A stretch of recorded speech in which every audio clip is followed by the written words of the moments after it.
Hello, my friends. Welcome to Kyle Brandt's Basement. It's my co-host, The Ultimate Warrior. I'm Kyle. I'm here with you today. I'm very excited to be here because we have a lot to talk about. Aaron Rodgers is flat out saying the guys on the field are not good. Get them off. The guys who are not on the field maybe should come on. We have to see if Matt LaFleur is going to say anything in response to that because he's continuously being called out by his quarterback, really indirectly, but we all see it. We're going to talk about Tom Brady a little bit. Who knows? This might be the last show we talk about Brady and Rodgers. It might be it for Kyle Brandt's Basement. I mean, maybe ever. Because I don't know if they're going to be relevant the rest of the season, then maybe both those guys walk away. I have no idea. It's the 38th anniversary of the Terminator, the original one. Do you know which NFL Hall of Famer was supposed to play the Terminator before Arnold Schwarzenegger was? We'll get into that. And the segment we call Say Anything. At least I just decided we call it that. Because you can call the Kyle Brandt's Basement phone line, and just say anything. And we'll respond to it, and we'll listen to your take. Last time, a gentleman called Birdman, or we're calling Birdman, said, why are there bird exhibits in zoos? Who cares about birds? We'll get to that. Maybe he'll call again. But in the meantime, we did the research, guys. Chris Dudley, Yale man, former New York Knick, you might remember in the NBA, missed 13 straight free throws once. 13 consecutive free throws in the NBA. Skycam, I have missed 8. 8 right here in the basement. This would be 9. So really, it's getting to the point where the Dudley family might be getting together and watching the basement and getting ready to hug and let go of the record being chased. This is like the Marises, and this would make me Aaron Judge of crappy free throw shooting, unless I make this one today. Let me have the mic being ready just in case, as if I'm actually going to make it. Here we go. Are you ready? Chris Dudley, I love you. Not even close. Not even close. I short-armed. Let's go back here. I short-armed it, and I miss it. That is 9 in a row, 4 more, and I will miss 13 straight. I'd like to say I buried them in warm-ups, but I don't. The crew can attest to that. In the meantime, let's talk about what I love, what I hate, and what's hilarious, if you please.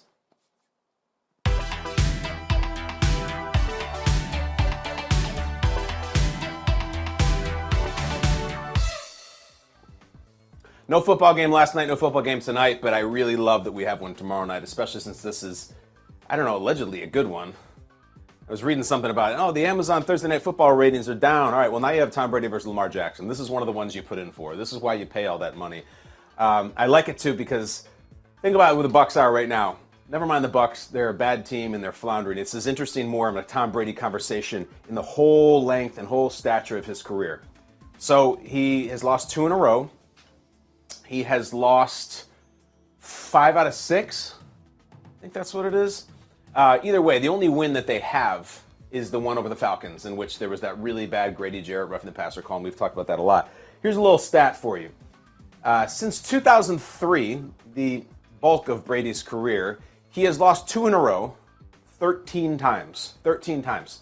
Following losing 2 in a row, he's 13-0. It hasn't happened, okay? He has not lost 3 in a row since 2003, and in those games, he puts up an average of about 30 points. It's a ton of touchdowns, very few interceptions. He comes correct, and he says, enough of this BS. I don't care who we're playing. I'm winning. I'm not losing 3 in a row. Does that happen Thursday night? Is he really into that? Is this going to happen? Is this the same Tom Brady magic? I don't know. But there's 2 things going on. There's 2 coaches who are very well liked and well respected, I think for some different reasons in the NFL. We're going to talk about them both here on the show today. One of them is Todd Bowles, who is allegedly the speak softly and carry a big stick thing. Are you going to swing that, Todd? Because if you're looking for an X factor in what in the hell is wrong with the Buccaneers, that's the biggest one in the room by far. By far. There's 2. The big one is the head coach. In that last year, we were in an incredible playoff game against the Rams, and we fought back, and there we are in the postseason, and we just came up short. The year before that, we won the Super Bowl. Our head coach is replaced. We have almost the exact same players across the board, and now we can't beat anybody. We can't score more than 3 points on a crappy rebuilding, burning alive Carolina Panthers team. Todd Bowles, do you have something to say about that? I know he's the quiet guy, and he's respected, but that doesn't make him above criticism, and certainly above calling out like, hey, the head coach changed. Now you guys can't beat anybody. Anybody. Coach, is it on you? And also, is it on Brady for, in my opinion, muscling coach in there to get that job and muscling Arians out? A lot to be said about that. Some people believe it, some people don't. I do. But Arians is upstairs, whatever, killing Manhattans or doing whatever he does, and they just can't win a game. I want to see. Do you understand that if the Bucs lose this game, which they very well could, because they looked last week like a bottom 5 team out of 32, if the Ravens, who are good, let's say the Ravens win this game tomorrow night, 31-17, what happens? Do we talk about replacing Todd Bowles? What does Brady say? It's a 3-game losing streak, a disastrous team. It's just we've never seen this ever. We think we've seen everything from Brady. We've seen every single note on the field, off the field. We have never seen him just be on a crappy team. Never. We've seen Rodgers be on crappy teams. We have. The last Mike McCarthy year, they were awful.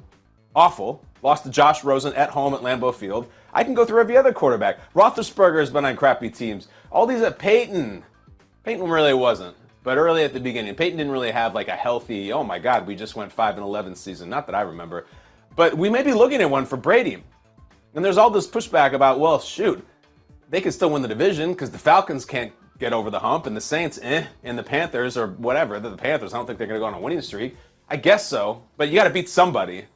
It's really strange. And the other thing, I said 2 things. One reason, new head coach, and the other reason people point to, what's different between last year, this year, all this stuff? Gronkowski's not there. Gronk. And I think some people do it as kind of a joke, and then some people do it seriously. I've seen do it seriously, that they say, listen, Rob Gronkowski really needs to look in the mirror and say, I've got some football left, and I got to go save Tommy, and I'm going to join them. What world are you living in where you think Rob Gronkowski wants to leave his life now, put the pads back on, and go jump into the Bucs team? A terrible Bucs team. If they're cruising right now and they're 6-1, and maybe he comes in a few weeks when they're 9-2 and like a little tune-up and then maybe win another ring, I get it. But if you just want a little refresher about why Rob Gronkowski is not going to join this Buccaneers team, just do yourself a favor. When you're bored, go to his Instagram. I did it this morning. I'm like, oh, what's Gronk up to? The first picture is he's in a kitchen with an apron on, and he's like, I'm going to build the cookie Gronk. Like, it's just silly, fun life. And then the next one, he's at a concert with Camille, and they're both wearing matching white outfits, and they just both look amazing and young and rich and beautiful and healthy and happy. And the next one, he's with Shaq, and they're debating about who has better TV commercials. Do you hear anything there that says, you know what? What I really wish I was doing was going to play for Todd Bowles on a really bad Bucs team so I can block Jason Pierre-Paul and Calais Campbell tomorrow night against the Ravens on national TV. No. He already did the comeback season where he won the ring with Tommy. He caught 2 touchdowns in the Super Bowl. It was great. Gronk's not coming back. He's not. It's not happening. And Cameron Brate gets hurt, and he's like, now it's the time. It's not happening. I would stake everything on it. Why would you? They're not good. It's nothing to come back to. They look miserable. He's a party guy. He loves life. He's got a great life. It's not happening. But we see him tomorrow night. Wait till Take Mountain on Friday morning. Friday morning could be a great day in the sports media landscape if the Bucs lose. Or even if they win, because it'll be, here comes Brady. It's going to be awesome. There'll be a lot of Undertaker sitting up gifs if Brady beats the Ravens and looks good. But man, there'll be a lot of other Undertaker ones too, like him throwing Mankind off a cage if Brady just gets destroyed. That's tomorrow night. I love that. I love that game, and it's Wednesday. Let's get to what I hate.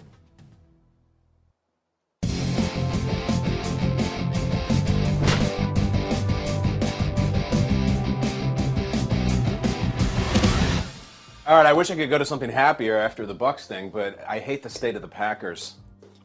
I was having a conversation this morning with Peter Schrager, my guy in Good Morning Football, and I said to him, do you think like for the show and just for content and just the general NFL audience, do you think it's good to watch the Packers completely go down in flames, or do you think it's bad? Good in the sense that, it's different, we haven't seen it before, and if you're rooting against them or if you're anti-Rodgers, it's fun. Bad in the sense that they're one of the great characters and one of the great players in this game, and you want them relevant. You'd rather have them than some up-and-coming team maybe that doesn't have the star players, if that's how you get down. And Peter said, I think it's better when they're in it.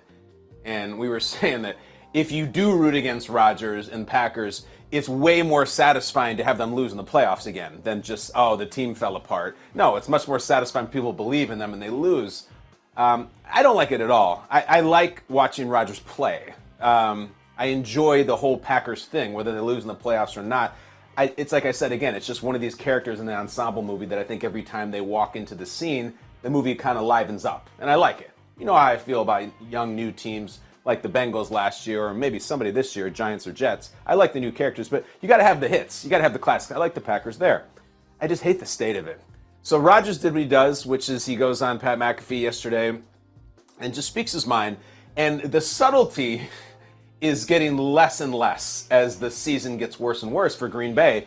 And whereas normally he kind of takes his little vague observations and packages them carefully and gets the message across without swinging a sledgehammer, it's getting way, way more obvious how he feels. For example, he goes on, and I'm going to paraphrase a little bit, but you might have seen it. He says, it's just we need to see reps getting cut for the guys who are out there because they're just making a lot of mental mistakes, and the reps need to get cut, and we need to get other people on the field. It's a paraphrasing, but it's almost exactly what he said, which is a way of saying, look, I'm just going to say this. Is this thing on in this microphone to this camera? The guys who are out there are not good. They suck, actually. And when they're not making mental mistakes, which they often are, they can't get open. And maybe the guys who are on the sideline who aren't playing, maybe they have a prayer of getting open. But everything I'm doing is really hard right now. I've been playing this game a lot longer than you've been playing it or you've been coaching it. And trust me when I tell you, when I drop back to pass, nobody's open and nobody's going to get open. So maybe we should do something a little bit different. Okay, so that's a pretty clear message to me from Rodgers. What is the LaFleur response? Matt LaFleur, remember him, he is the head coach. Not the quarterback coach, not the coordinator. He is the man. The buck stops there, in theory. At some point, don't you finally say, enough with the Aaron stuff, enough. I got to stand up for myself, and I got to stand up for the other 52 guys, because let's understand where this has gone. A couple weeks back, it was Rodgers just saying, we need to change the offense. We need to simplify it. We need to change it. LaFleur's an offensive guy. That's his offense. So Rodgers is just saying, we got to change it, got to change it. Fine, all right. Message received. And now he's saying the depth chart we have to change. We have to change the players who are on the field. Get them off, get them on. And then he also says something to McAfee about when the players take control of this team. In other words, he's saying, like, it needs to be the players' team. We really need to be the ones who are doing this. The coaches, yeah, fine, but, like, it's the players. So you think how's LaFleur going to handle that? Because it's as close to Rodgers can come or will come to directly calling out his head coach middle of the season and what we're doing here isn't working and what you're doing isn't working. So how does LaFleur handle that? Personally, I would love to have LaFleur come out just once. And when he says, hey, coach, Aaron was on the McAfee show this week and he said that the guys who are in the field need to have their reps cut and they need to not play as much. What do you think about that? I just wish you would say, I think Aaron should focus on his job and I'll focus on mine. Next question. Totally justified, and I think a lot of people would see it a little differently, respect him a little bit more, and I think one of those people might be Rodgers. Like, Rodgers is a mother bleeper. Like, he is there to kill and to eat people alive who aren't up to his level. That's why he's who he is. And if LaFleur's not that guy, if he's a beta, it's fine, there's a place for you, but it's just at some point you would love it for him to stand up for himself in a way. And maybe the other guys in the locker room, maybe the young players he's going to be coaching after Rodgers is gone might earn respect for him for down the road. So how's he going to respond? Well, as it turns out, since this morning and since yesterday when Rodgers was on with McAfee, LaFleur has had his media session. Rob Demovsky, Packers writer, tweets. This is today, Wednesday. This is LaFleur in response. LaFleur said they addressed accountability today. All right. As for what Rodgers said yesterday on the McAfee show, LaFleur said, quote, I think that what he was trying to get across is just everybody's got to be on top of their game. I don't think that's true, but go ahead. Next tweet. Rob Demovsky continues. More Matt LaFleur, quote, we have to be truthful with one another, and sometimes the truth hurts. I don't think Aaron publicly called out individuals. I just think you have to get to the root of the truth. That gives you the opportunity to learn and grow and blah, blah, blah, blah, blah. Let me correct a few things here. He wasn't just saying everybody's got to be on top of their game. He just short of publicly called out individuals. You can pull it up, guys. This is not that hard. This is the way it goes. You look at the snap count. You look at the players who are out there, the young players, especially at wide receiver. That's who he's calling out. He's actually saying cut their reps. Romeo Doubs was out there a lot. He's a really young player. A lot. Amari Rodgers was out there. Not as much, but a lot. So he's saying, Matt, he's not saying we all need to be better. He's saying the guys who are out there literally need to have the time on the field lessened. It couldn't be more explicit. But we got our answer in that LaFleur, I guess I understand, is trying to ready the ship.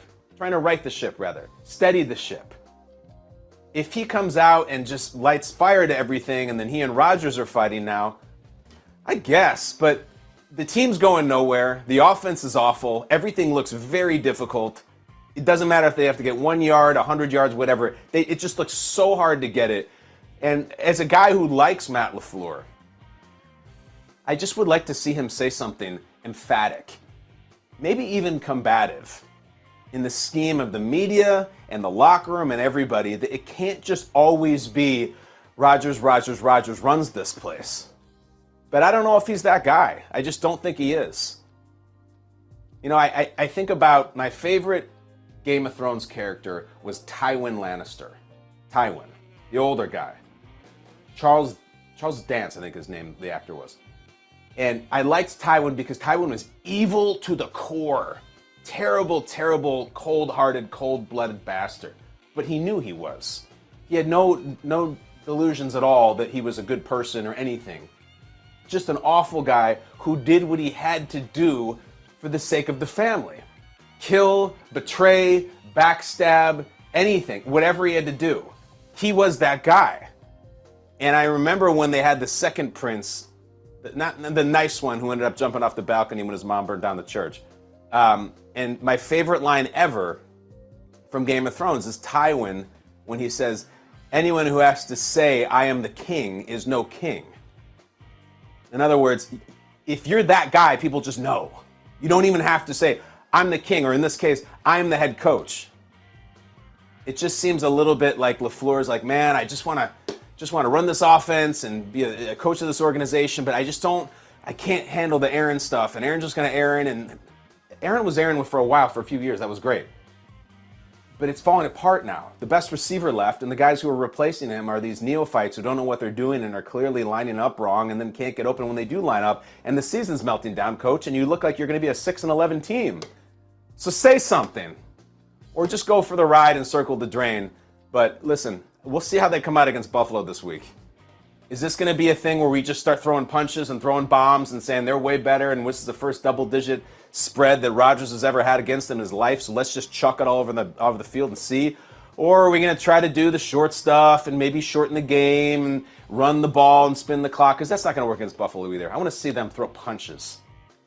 LaFleur wouldn't want to throw any punches in the press conference. Let's see if he throws it in the game. Tough times in Green Bay right now. I hate it. Let's cleanse the palate, as we say. Let's get to something that is wildly different. Let's talk about sharks and bears. Let's talk about what's hilarious.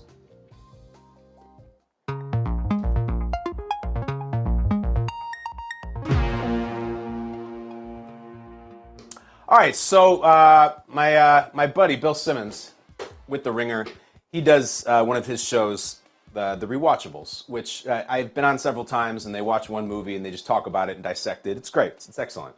So this week, he and Van Lathan did kind of a random one of the ones for us, I guess. They did this movie, The Edge, which I've never seen. As far as I remember, The Edge was Alec Baldwin and Anthony Hopkins, but the catch for The Edge was there was a giant grizzly bear that they fight. I think that's basically the point of the movie. It was like Godzilla, but the Godzilla was a grizzly bear in the wilderness, which is aside from what we're doing here right now. What's hilarious is that the question came out, would you rather be attacked by a shark or a bear? And the debate has taken off. I don't know if you've seen it. I certainly have. I've partaken in it. And I will just pose the question to you, thanks to Bill and the people at The Ringer. You have to choose one. You're going to be forced to encounter one. Do you want a shark to attack you, obviously in the ocean, or do you want a bear to attack you in the woods? And just for the sake of details, so no one can accuse us of dodging it, we're going to go to the big leagues. We're not going to mess around. This is going to be a great white shark, and it's going to be a full-grown grizzly bear. All right? So none of this Kodiak, black bear, nurse shark, tiger shark. No. The one from Jaws and the one from the Revenant. Got it? Those things are attacking you. Which would you rather have? Now, I weighed in early. And hear me out. I said I would much rather be attacked by the bear. For a lot of reasons. I am going to be useless in the water. I don't want any part of being attacked in the ocean. I don't care if it's by a duck. I don't want, I'm done. I can't swim in any sort of universe that thing can, and I can't breathe under the water. So that's, I'm playing a road game here. I'm at a massive, massive, massive disadvantage. Not to mention, I think the fear of below the water is paralyzing in a totally different way than that's a giant mammal that's beyond those trees. I can't see that thing, then there's a dorsal fin, then I'm going to have a heart attack. Like, I just don't want to hear it. We'll get into a little more, but I said, give me the bear. I don't want any part of the shark coming down and pulling me into the water or biting my legs off. Like, I'm in the dark and I can't breathe, and we're not playing the same sport here in terms of swimming. It's not fair. Now, as for the grizzly bear thing, listen, don't start coming to me with these statistics about how fast the bear can run and how it can climb. I know all that. I've seen the same movies. I've seen the same National Geographic things that you have. If I go down, I'm going down on my turf. I'm going down on earth. I'm going down on the dirt. Give me an opportunity to run and dodge and scurry and hide and climb and crawl and duck over the idea that I'm going to swim. Just give me that. I know that the bear is going to chase me down in a straight line. And I know that it's going to be good on the terrain and the rocks, and it can climb and it can claw and it can do all that stuff. It's a killing machine. I've seen the movies, guys. I know. You don't need to tell me. And I got people on Twitter telling me, dude, are you crazy? I'm not crazy. I'm just saying these are both awful scenarios, right? If I'm going to be in one of these, I want to fight. I'm going to go down on my own 2 feet. I'm not going to be dog paddling to try to get to the beach or the boat or whatever, that terrible feeling in all the movies where you're fleeing away and, oh, please don't bite my feet off. I'm going for the bear. That's it. And also, listen, if I'm around the bear, I got to think, like, I'm not taking 5-mile hikes into the wilderness. I have to think that there's something sort of close, be it a car or some sort of domicile that I can run into. Whereas if I'm in the ocean swimming, who knows? I might be a 30, 60-second swim away from getting to where I can be. I'm just not doing it. I don't care. I don't care if it's a tiny little baby shark. I'm not fighting a shark. I'd rather take the bear. But a lot of people disagree. So Kevin Clark is a guy I know, smart football writer. You probably know him. He's with the Ringer as well. I said, give me the bear. I don't want the shark. Kevin Clark comes in and checks me hard. He says, with the Brian Windhorst gift, he says, dead wrong. Sharks give up easier. Sharks are borderline losers. Met a few shark attack survivors growing up. No bear attack survivors. Why is that? And he's doing the Windhorst thing. So, listen, I hear what you're saying. Everybody became a shark expert on this. And we're saying that they give up easier. How do you know? Because you had a bong rip in college and watched a little bit of Shark Week, and they say that they give up easier. None of us are marine biologists. We don't know what the sharks really do. So thankfully, someone else in the media was on my side. Scott Van Pelt, SVP. He jumps in against Kevin Clark and me, and he tweets, "You're drowning and being eaten simultaneously. No, sir. Bleep that." Van Pelt continues, "Bear's gonna be awful, sure. But maybe I make some crazy noises and he just leaves, or it's the Revenant." Worth pointing out, the Revenant, he does survive. It ain't a picnic, for sure. But he does survive the attack of a grizzly bear. And in the Revenant, he makes the mistake of coming across the bear's young and endangering it, and then the bear just goes crazy. And he does survive. Granted, half his face is ripped off and emotionally scarred and everything. Plus, he's like a fighter in the woods, and he's got weapons and stuff, which we wouldn't have.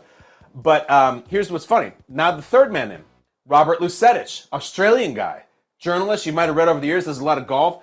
He comes in on Kevin Clark's side, and he comes in with this credibility of being from Australia, A, because there's sharks down there, and B, just because Australians are so cool that everything they say we agree with as Americans.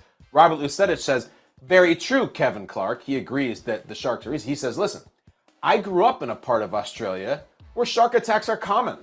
Sharks don't like eating humans. Too bony. They usually take one bite and victims die of blood loss, typically. Bears aren't leaving anything. Well, with due respect, Rob, I think you're making my case for me. They usually take one bite. That's one bite too many.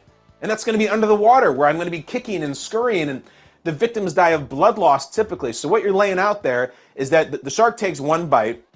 I somehow pathetically doggy paddle myself to the beach in a pool of blood. My family comes running over. I look down to see my entire right leg is missing. And then I die of blood loss right there on the beach in my wife's arms. That's what's going to happen. That's the win? Wouldn't you just rather have a grizzly just bite your head off? I would. Way rather have it. Plus, I just like the woods better than the beach. And if I'm going to die there, I'd rather be there. It just boils down to three things. I got to be able to breathe if I'm going to win this fight. I don't want swimming to be a factor. And I don't like that I can't see the enemy. All of the three of those factors say I am out on shark. I have read the same things. I have a shark fascination. I really do, more than the average person. And they say that if a shark attacks you, you hit it on the nose or you punch it in the gills, and that really bothers it and it'll swim away. We got a lot of really tough guys out there in the water who are like, dude, just punch it in the nose. What? Is that something that you've done before? Like, you're fully capable of punching someone in the nose?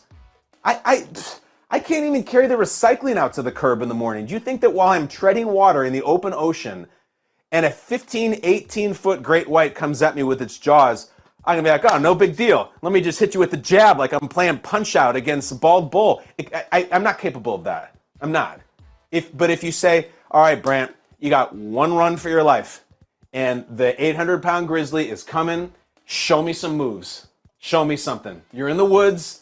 You know, you can still run a little bit. Give me some jukes. Give me some duck and cover. Run in a zigzag. Do anything. This is your one shot. I'll take that. It's like when Coach Eric Taylor in the last season that Smash was on, or Friday Night Lights, he was just trying out for this college team, and he just wasn't doing well, and he wasn't tight, and Coach Eric Taylor brought him in. He's like, listen, you got one play you're watching right now. Show me the run of your life. Be the Smash that I know you can be in Smash. Like, I got you, Coach. I think I could get to safety. I do. I'm not saying I'm going to beat the bear in a fight. I think I could get to my rental car and close the door and piss my pants and drive away. I am taking the bear. If you disagree, at KB Basement. Give us your thoughts. That's it. Guess what we're moving on to now? Do you have ambitious hiring goals for the last quarter of 2022? With a powerful hiring partner, big goals are no big deal. You need Indeed. Indeed is the hiring platform where you can attract, interview, and hire all in one place. Join over 3 million businesses worldwide using Indeed to hire great talent fast. Start hiring now with a $75 sponsored job credit to sponsor your job post at Indeed.com/basement. Offer good for a limited time. Claim your $75 credit now at Indeed.com/basement. Need to hire? You need Indeed.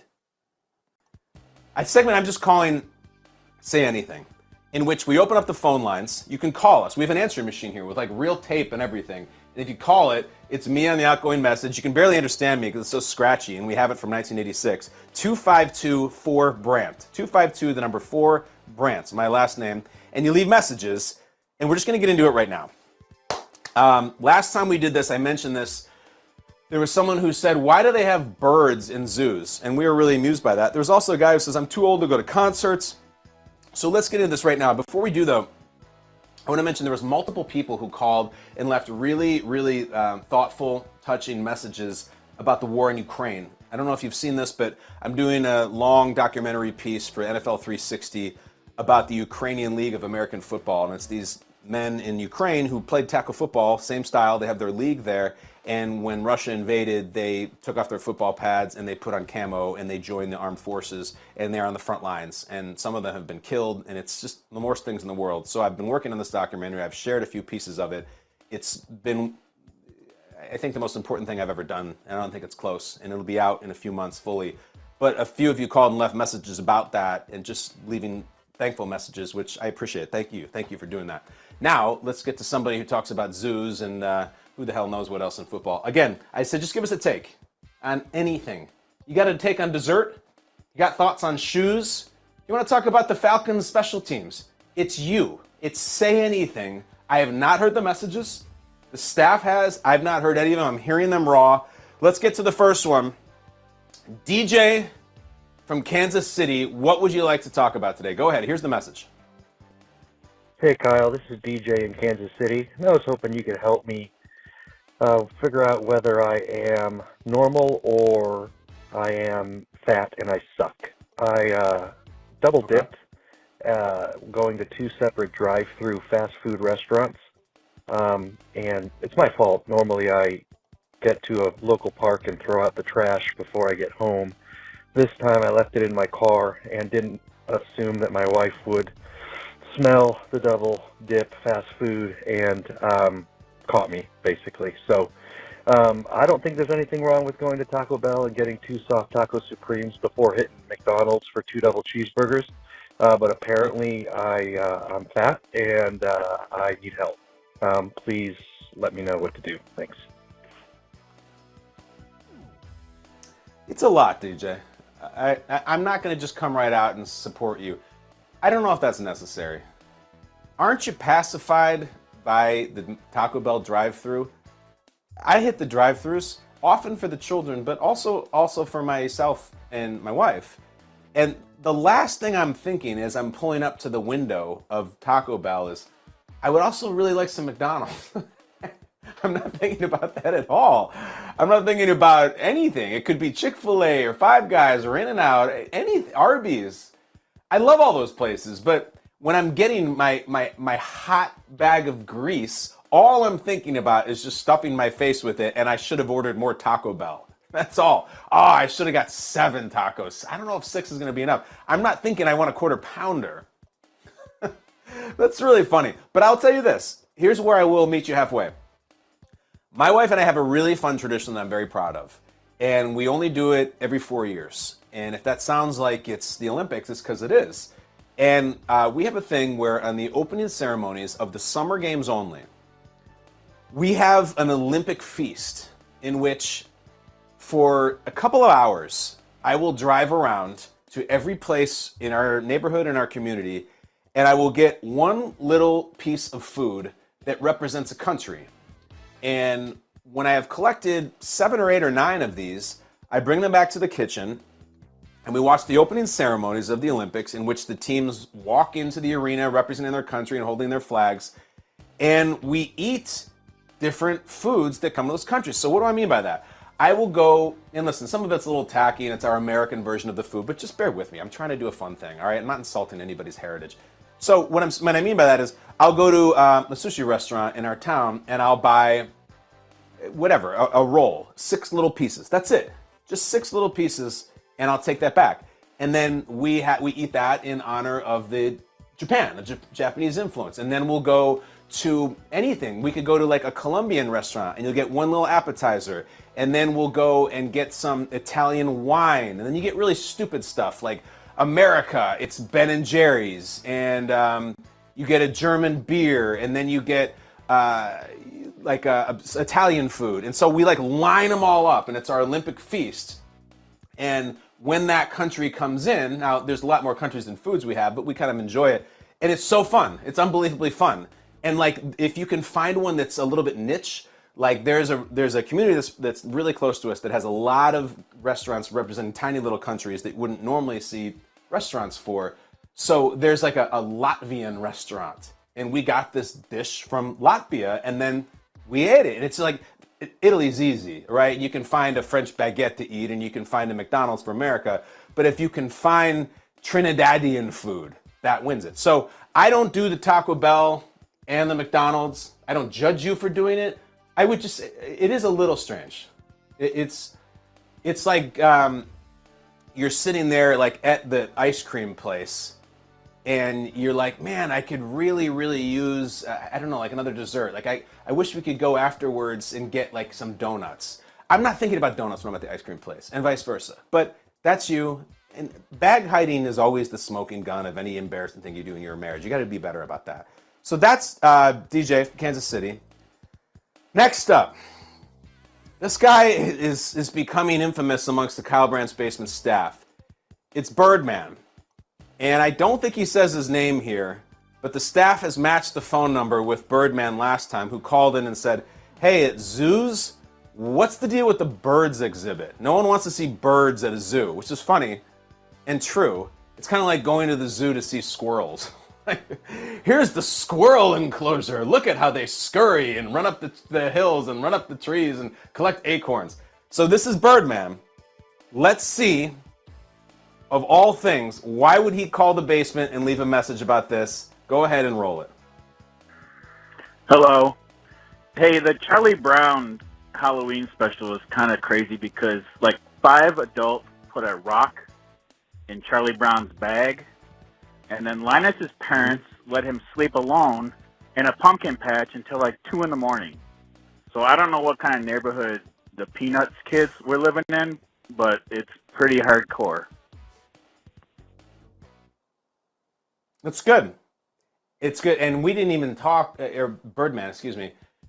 If you want to start rounding up the Peanuts parents in terms of accountability and in terms of someone maybe inspecting how they're raising their children, there's this kid who goes around town, and as he walks through the school or the park or the skating rink, there is an actual physical cloud of dust around him and flies. And they just call him Pigpen. That's his name, which now would be targeted as bullying.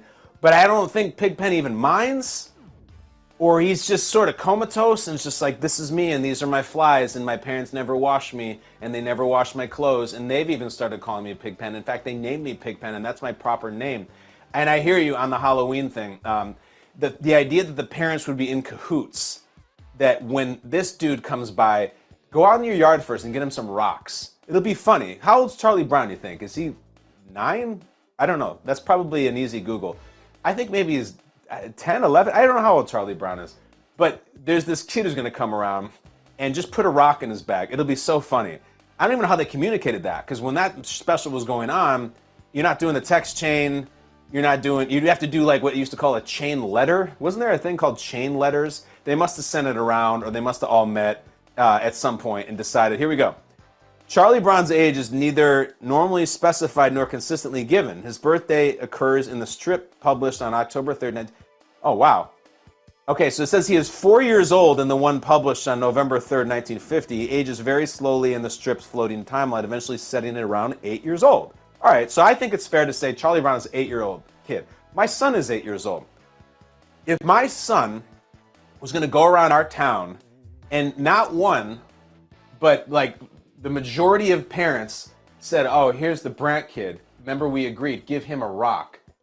That is not only is he going to be furious and sad and confused, I have to go address someone. I may have to punch someone. That like gets to Huffington Post fast.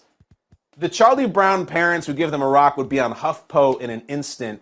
Neighborhood bullies 8-year-old, and it would be like, the headline would be like rock bottom or rock candy, and it would be a huge story, and there'd be reporters doing their setups on the corners outside the school about the little boy who was bullied by giving rocks. That's an unbelievable thing. So yeah, I personally don't like the Charlie Brown specials that much. I think Charlie Brown is this kind of miserable, pessimistic, negative, self-loathing kid. Maybe it's because he gets all the rocks for Halloween. Who knows? But that was a good call. I like this. Again, I'm just going to name it this. Say anything. Call up. Say anything you want. We had, can you get 2 fast foods in one run? And what'd you think about the parents in the Charlie Brown pumpkin? It's fantastic. That's Say Anything. Let's go, though, to something else. And I want Pepper's thoughts on this. Let's get to what we call Brandt awareness. Let's get back to sports. Go ahead.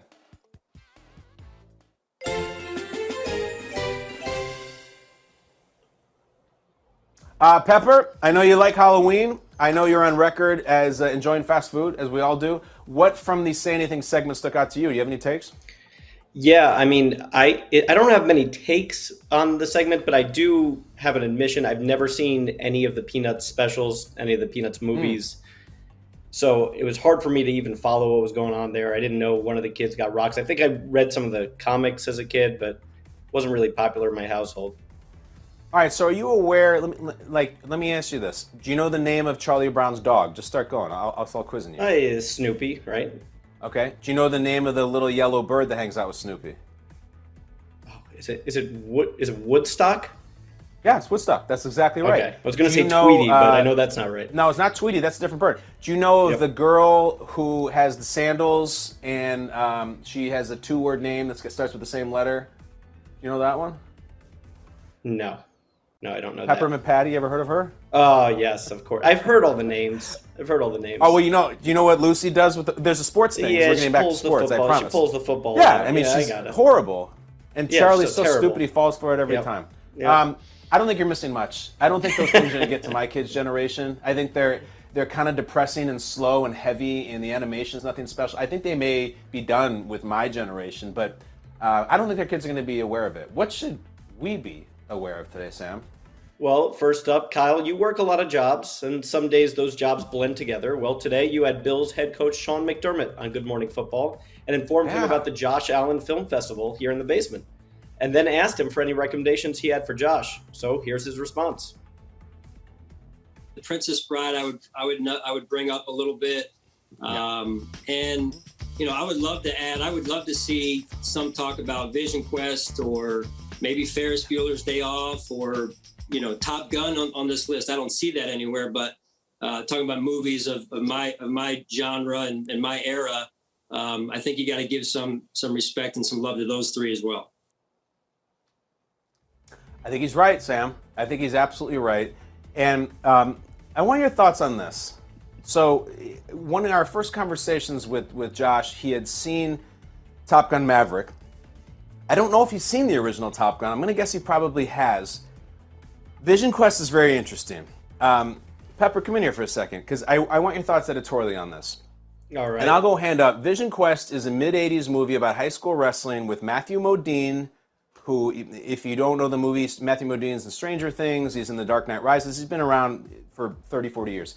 Linda Fiorentino, who's most known for being in the first Men in Black movie.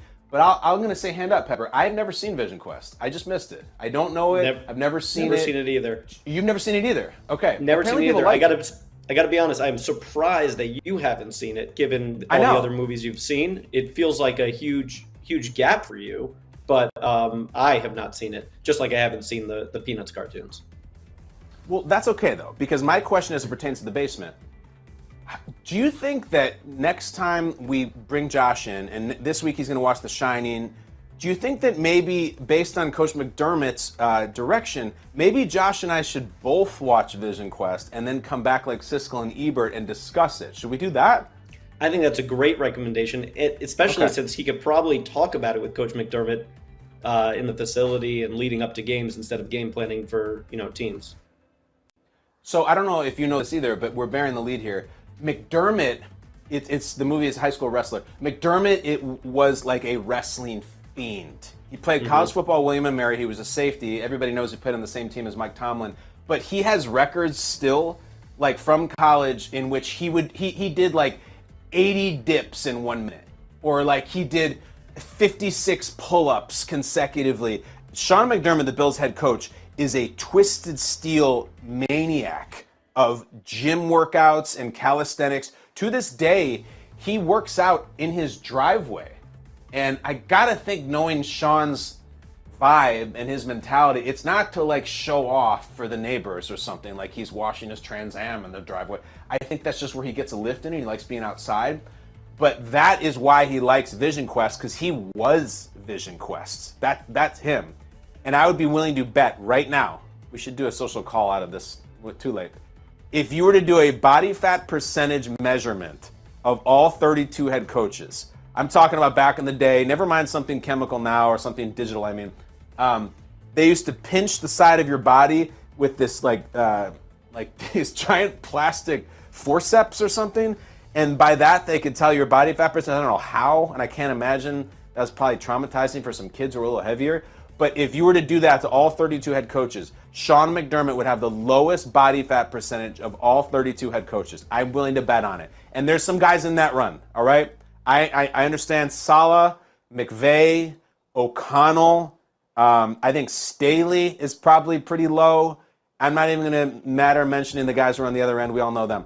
But I think Sean McDermott would have the lowest body fat percentage. And I bet conservatively, he's probably like a 43, 44-year-old guy. I bet it's like 12%, which it seems high to you, it's 'cause that's a normal person stuff. He's not DK Metcalf, who's like 3. I think he's the lowest. Sam, am I missing anybody? Is there anyone who you think has lower body fat percentage as a head coach in the NFL than McDermott? What about McVay? What do you think about McVay? Listen, McVay.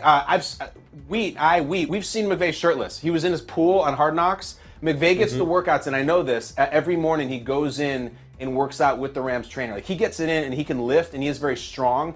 I don't know how shredded he is. Like, I think he is a little bit thicker build, but he's in the conversation for sure. I'm pulling up the other head coaches, but I'm telling you, Bills fans or anybody listening to this, tweet at KB Basement as you're listening and watching in the show if you think that, oh my God, no way, this person's definitely more shredded. Again, I get, you know what? Here's an idea. Someone who might have lower body fat than McDermott, Mike McDaniel, just because he's so thin. Yeah. I don't know if he's got the muscle, but what do you think? Maybe lower. That's a really good one. That's a really good one. He's got to be the thinnest head coach, right? There's got to be no one else. I mean, Pete Carroll. I mean, I know he's getting up there, so it's probably, but young Pete Carroll maybe. Pete Carroll. Not bad. I don't mind Pete Carroll now. Like, he's just still like the same body type. I feel like he's thinner than when he was at SC. This is God's work. I wish this. Usually every show we hit one topic where I actually say I could spend the whole show talking about this. This is that topic. Never mind the bear versus the shark. I like the head coach body fat percentage. Tweet us, please. I want to continue this tomorrow. We can do it for What's Hilarious. Sam, what else is in the What's the Brandt Awareness? All right, next up, the Broncos are in London to take on London's team, the Jaguars. And Russell Wilson, who is dealing with a hamstring injury, told reporters that he spent 4 hours of the 8-hour flight working out and rehabbing. He said he was doing high knees in the aisle while his teammates slept. Kyle, your thoughts? Give me a minute. Let's just everybody just chill for a minute. Everybody watching this, just sit back and relax. I saw this tweet. Here's where I come out. He's been injured, right? Now, if he wasn't injured, this is maybe the best Russell Wilson story we've ever had, ever. In that he just wanted to be a leader and is so about that grind. He's doing the stretching is one thing. The high knees up and down the aisle while your teammates are sleeping is so bleeping funny and so on brand. But let me stay on course. If he wasn't injured and he was running high knees up and down the aisle just to get a workout in, the world would explode. It would be one of the most ludicrous stories ever.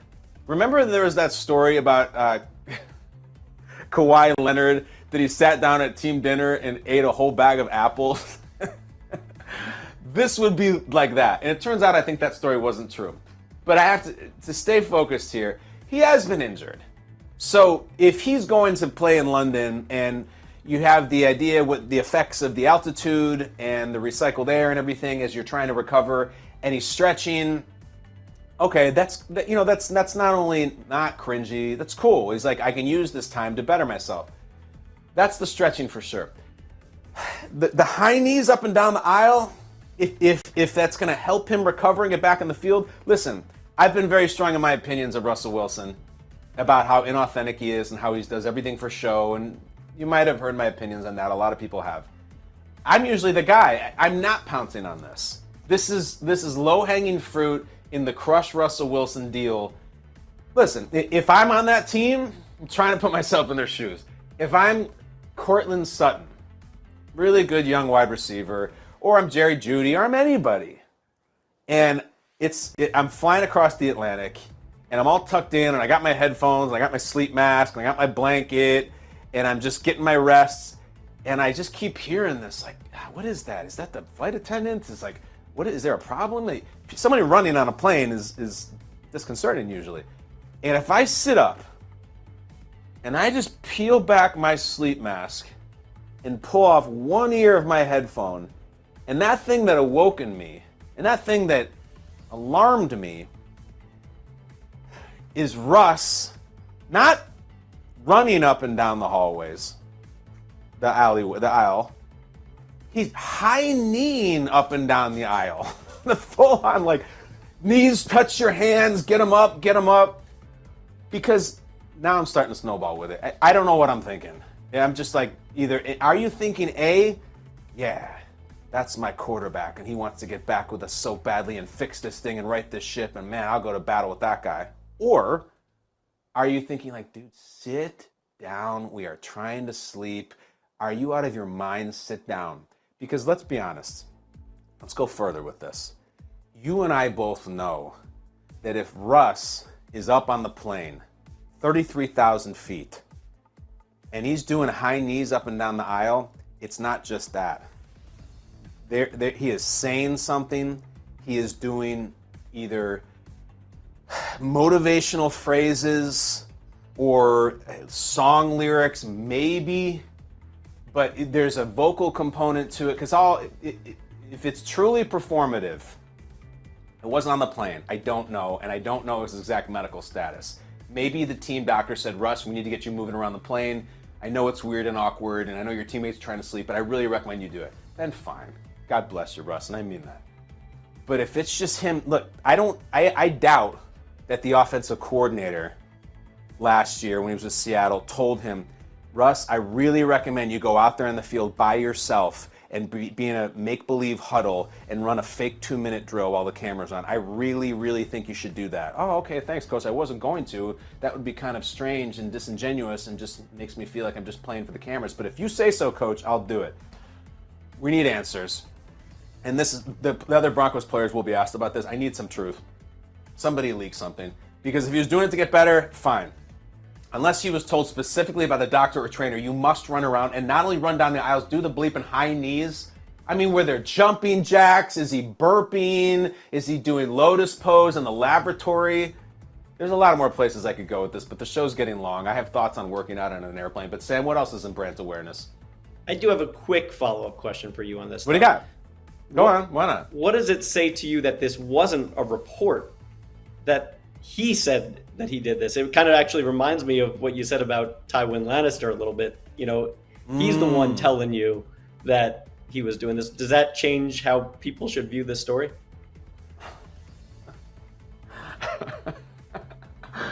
I just looked at a tweet, and it's just from some random person, not from a journalist, and it's someone retweeting it, and it's cracked me up because this person says, as a lifelong Seahawks fan, I'm going to say this one last time. I love and appreciate what Russell Wilson did with his time in Seattle, but, and I feel like so many Seahawks fans are starting all their thoughts like that. There is. I know this is a douchey thing that I'm doing. I don't care. There is a famous Seahawks fan who is like a celebrity, and he came on one of the shows I worked on once, and so I know him a little bit. We don't hang out or anything. But after I had said that Russell Wilson was disingenuous, he sent me an email, in fact, a few emails, just pictures. And this is a big time Seahawks fan. Seahawks fans' relationship with Russell is really interesting right now.